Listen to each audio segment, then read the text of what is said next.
Hello students, welcome back.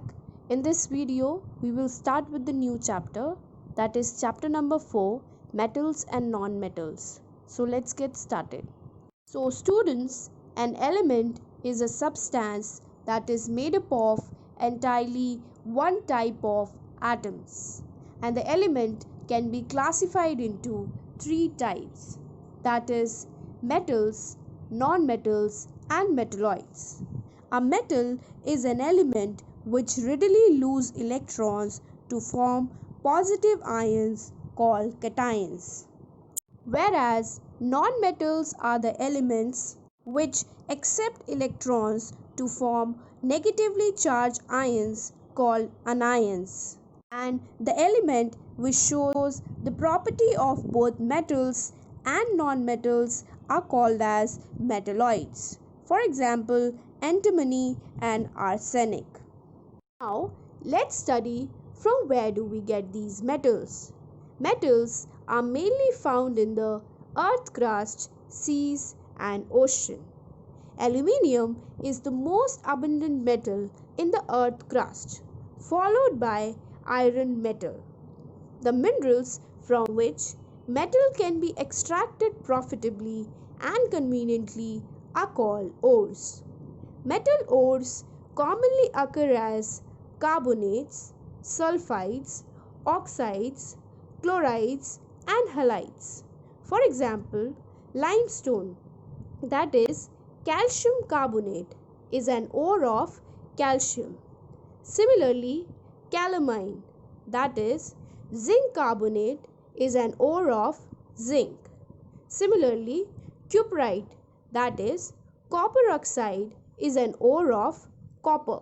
These metals, once extracted from the ores, need to be mined, separated and purified before they can be used.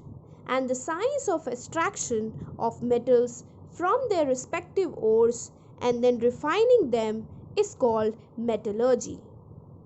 Metals have some common physical properties due to which they are extensively used in everyday life. So now we are going to discuss about the physical properties of metals. First property: metals are generally found in solid state at room temperature. For example, iron, aluminium, copper, etc. Metals are lustrous.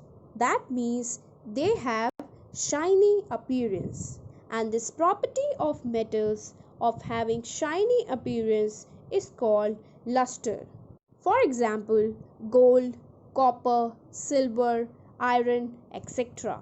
Students, we generally look for a metal when we need a strong material. This is because metals are generally hard and strong, and also they have high tensile strength. That means they are strong enough to bear heavy loads. As the metals are hard, they are used for making machineries, buildings, etc. Students, you might have seen a bell in the temple or in your school. And what are these bells made up of? They are made up of metals, because metals are sonorous. That means they produce ringing sound when hit. And this property of producing ringing sound by metal is called sonority. Next property is malleability. That means metal can be beaten or rolled into thin sheets. For example, aluminium foil is used to pack foodstuff. Similarly, silver foil is used to decorate sweets. These examples shows that metals are malleable. That means they can be drawn into very thin sheets. So here in the picture you can see thin sheets of different metals like aluminium that is used to pack foodstuff.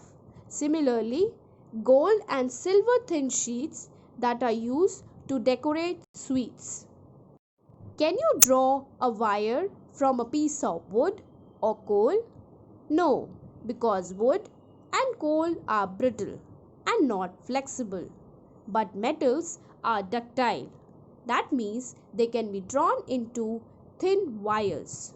And this property of metals to be drawn into thin wires is called ductility. Therefore, iron, aluminium, copper, silver, and gold can be drawn into thin wires because of the property of ductility. So here you can see the picture of different metals drawn into thin sheets due to the property of ductility. The next property is that metals are good conductors of heat. That means they allow heat to pass through them easily. This is the reason why cooking utensils are made up of metals, so that it allows heat to pass through them and the food is cooked fast. Silver metal is the best conductor of heat, followed by copper. Students, you cannot use nylon or jute ropes for electrical transmission, as nylon and jute are bad conductors of electricity. But metals are widely used for electrical transmission, as metals are good conductors of electricity. That means they allow electric current to pass through them easily. Silver is the best conductor of electricity, followed by copper and then aluminium. Students, kindly note, as silver is the best conductor of electricity, still we use copper metal for making wires because silver is an expensive metal. Here in the picture you can see, as metals are very good conductors of electricity, they are used in making electric wires and cables. Next, metals have high melting and boiling point. Therefore, they are used in places where there is exposure to high temperature. Density is defined as mass per unit volume, and metals have high density. That means the mass per unit volume is high for metals.